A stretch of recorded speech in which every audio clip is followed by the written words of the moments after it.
Man, I just want to say how proud I am of Alperen Sengun and Jalen Green, man. I'm so proud of those two, man, because I remember when those two was drafted. I'm like, man, you know what? That's when I first started saying Rockets in six. Because I'm like, I got a feeling these two guys, they're going to be part of helping get this team to a championship. And I thought it was going to be Rockets in six no later than 2023. But I was wrong, but my intentions were in the right place. But talking about the past two games, they played the Minnesota Timberwolves. Damn, that was a very impressive game. You know, like Shingun taking it to Rudy Gobert. And I'm going to tell you something. Jokes aside, you can joke all you want, but Rudy Gobert, he can play defense. But the thing about it is he's not going to be able to stop everybody. And like what he does for that team, he protects the rim majority of the time. I mean, that's a skill. Now, I'm not going to say he should have 4 Defensive Player of the Year awards, but he's very effective. Very effective. You know, I mean, unless, I'm going to be honest, unless you're like Shaquille O'Neal, Akeem Olajuwon, Kareem, or one of those type of centers or players, you shouldn't be talking, you shouldn't be saying Rudy Gobert can't play defense or he's trash or he's overrated. It might just be a situation where the person he's going up against is just having a hell of a day. You know what I'm saying? Like, I remember 2018 playoffs, Rockets versus T-Wolves. T-Wolves had went out. You know what? In the second round, when they played the Rockets, when they played the Utah Jazz, Rudy Gobert and Mitchell, Donovan Mitchell over there. Rockets, we had Harden, CP3, Clint Capella. Clint Capella beasted. Like, that was the second series in a row. The first round, Capella outplayed Karl Anthony Towns. In the second round, he outplayed Rudy Gobert. 2 all-star centers at the time. He averaged like 18 and 13, 18 and 14, you know. But that right there, man, was, I'm like, okay, I mean, that's real good. That's worth bragging about. When you have in contract negotiations, you can say, this is how I did against the four-time defensive player of the year.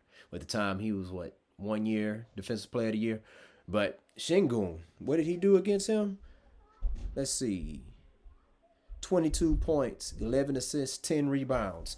And sunned him, little man him, say he's too small. Go figure. Our 6'9" center is telling the 7-foot center, 4-time defensive player of the year, Rudy Gobert, he's too small. Too small, okay? Love it. So when it's time to renegotiate, hey, he can add that and be like, this is what I did to him. And look what he's making. The price of the brick is going up. We played a phenomenal game, man. Dylan Brooks had 22 points. Jabari Smith Jr. had 19. Fred VanVleet, 27 points, 11 assists, 4 boards. Let's see. Amen Thompson, 15 points, 8 boards. Jalen Green, not the best game, 9 points, 3 rebounds, 2 assists. Why it seems like whenever Jalen Green has a good game, Jabari Smith Jr. don't. But whenever Jabari Smith Jr. has a good game, Jalen Green doesn't. We got to get them on the same track. But in that game, I'm not going to lie, I was so pumped up. I was so hyped up, proud of Shingun. And I'm thinking it kind of feels like they're trying to phase Jalen Green out. Like he's trade bait or something. Because that's probably like the 5th or 6th game that I've seen so far this year where he wasn't getting valuable minutes in the fourth quarter. Okay? And I'm like, man, what's going on with Jalen Green? What's going on with the coach, with Ime Udoka and Jalen Green, man? Well, then the next game, the Rockets play the 76ers. And Jalen Green, how many Green had? Jalen Green had, let's see.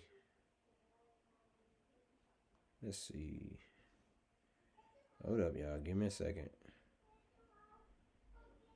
Yeah, so I remember one point in this game, the Rockets had a total of 75 points, 77 points. Jalen Green had 30 of them. I'm like, this dude here came to play.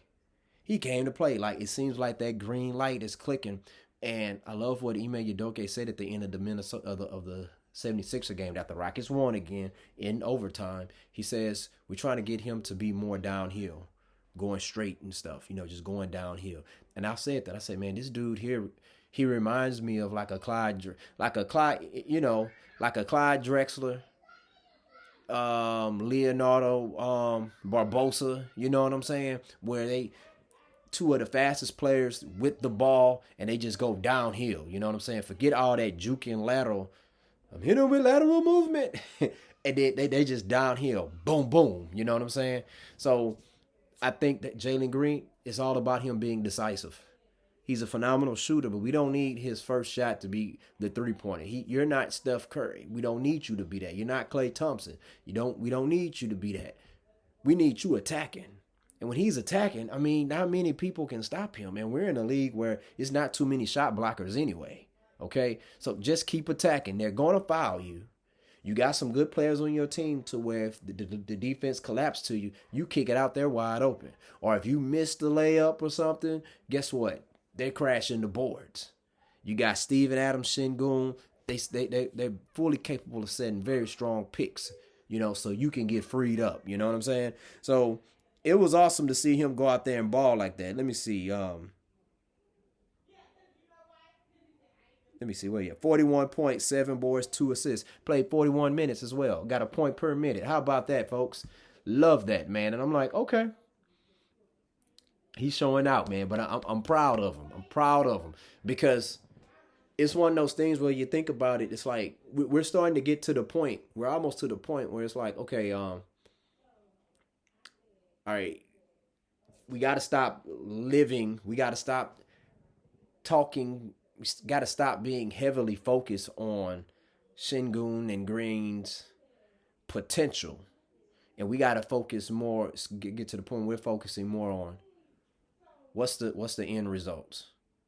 How are they producing on the court? Because they're in year 4 now. All right. I know they're young, but listen, year 4. You're in year 4. All right. I don't want this being 7 to 8 years old. They still got a lot of young potential. No. They need to. Well, Sengun was a second round pick. But it's like once he got out there on the court, you saw that this dude here, all right, he has all-star potential. Jalen Green, all-star potential. Anytime you picked in the top 5, you're supposed to have all-star potential. Okay? It's up to him, to both of them, to fulfill that potential. I believe that they're fully capable of fulfilling that potential. And I want to see them do it. And I'd love for them to see them do it as Houston Rockets.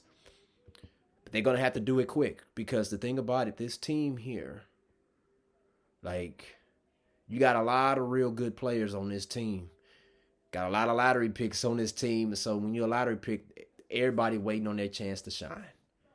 If Jalen Green was traded, then guess what? Amen Thompson minutes bump up. Jabari Smith minutes bump up. Cam's minutes bump up. You know, who else? Reed Shepherd's minutes bump up, you know. But Sengun, man, and he's like in top 10 in blocks. That is very impressive. So it was one play when it was going up against Philly. Like Jalen Green, he came down. He had the ball stolen from him. But then he got back on defense, hurry up, and deflected the ball away. And then I think Fred VanVleet picked the ball up and he hit Tyree Eason, and he got the easy lay in and the dunk. So another play, he just straight up blocked the shot. I forgot which player it was for Philly. Then another play, he just straight up stripped the ball. So I'm like, man, I like the way Green is playing. He's playing a lot tougher. You know. So love to see that, man. This team here is just, they're really gelling. And you love to see that, man. This Houston Rocket team, I'm telling you, like, hey, if they win the NBA Cup, I'm cool with that, man. Like, people want to hate on that, but hey, man, the fact, it's like this. The NBA Cup, does it mean the same level as the NBA Finals? No. But the way I look at it, you know, if a lot of players that's playing right now, they act like, you know, I ain't worried about the NBA Cup, that's because you haven't won it. Or maybe you got booted out. Because the point of it is for y'all to be competing harder. All right? So if you got your opponent, they're competing at their hardest and you not, well, that's on you, man. Miss me with all that, well, I don't mean that much. This is not preseason. And see, all these games you play in the regular season, they count. That dictate where at the end of the season, you might end up being in a situation where, you know what, had we won 4 or 5 more games, we could have got home court advantage. But because you slacked off, didn't give all your effort, And I'm not saying you can give 100% all the time, but if you're 70%, give 100% of all that 70%.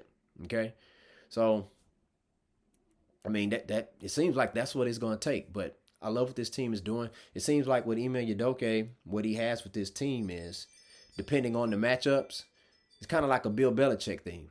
There's some games where Brady would throw less than 200 yards, but then the running back will have 3 or 4 touchdowns, or the receivers will have like 200, 150 yards receiving combined, and then the tight ends may not have that many yards, or the running backs may not have that much yards. But then another game, the tight ends getting damn near 200 yards or whatever. The receivers getting like 40 or 50 yards. Running game not getting that many yards. So, and it puts you in a situation where you're very flexible and you can be like how Bruce Lee say, like water. Flexible. You can, the adaptability is like very, very high. You know what I'm saying? You can adapt, So I think that's pretty cool because the matchup, that's a tough matchup against Minnesota if you're Jalen Green, because you're going up against probably the best shooting guard in the league in Anthony Edwards. That's a very, very tough matchup, okay? But, Fred VanVleet was able to ball out. Sengun was able to ball out. Then the next game, hey, Jalen Green going up against Maxey. I think Maxey had like 38 points. They was going back and forth. Jalen Green picked up the load in that game. So that way when you're game planning against this Rockets team, you don't know who going to get you, because then Jabari Smith Jr. can get you as well. Tyree Eason can get you as well. Amen Thompson can get you as well. So it's like, man, like, where do we attack? Who do we double team? So that's good. I love the fact that they have that adaptability to where they can do that. So, but this is a very exciting season, y'all. So I'm enjoying this Rocket season. So, man, those are 2 exciting games, man. Stayed up late watching them too. In the 76er game, stayed up late. My wife, she was preparing the meals for a Thanksgiving meal, and I didn't cook anything, but what I did was, hey, I was Dennis Rodman. So what that means is, anytime she's done with a dish or pot or pan or skillet or whatever, or a container, all right, babe, let me wash that. All right, boom, boom, boom. So a lot of them, I put in the dishwasher, but a lot of them I was washing. My wife said, hey, I'm going to need this. Boom, boom, boom. Before she even say it, I see that she's done. Like, I was like a hawk. I'm watching. It's kind of like how you can imagine how Dennis Rodman was probably feeling whenever Jordan or Pippen or whoever was shooting the ball. It's like, okay, they shooting the ball. Let me go get that board. Clean up.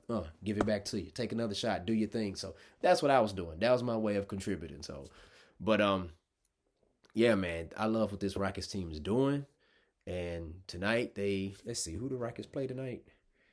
I think they have a game tonight. Let's see. Let's check the Rockets schedule, y'all. Nope, I don't have this schedule memorized, and don't expect me to memorize it. I have a wife, 4 kids, and a dog. All right, do the Rockets play tonight?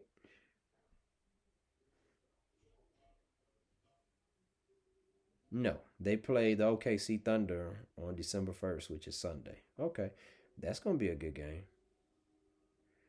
Oh, that's going to be a damn good game. Looking forward to that. But anyways, thank you all for tuning in to this episode of Rockets in 6.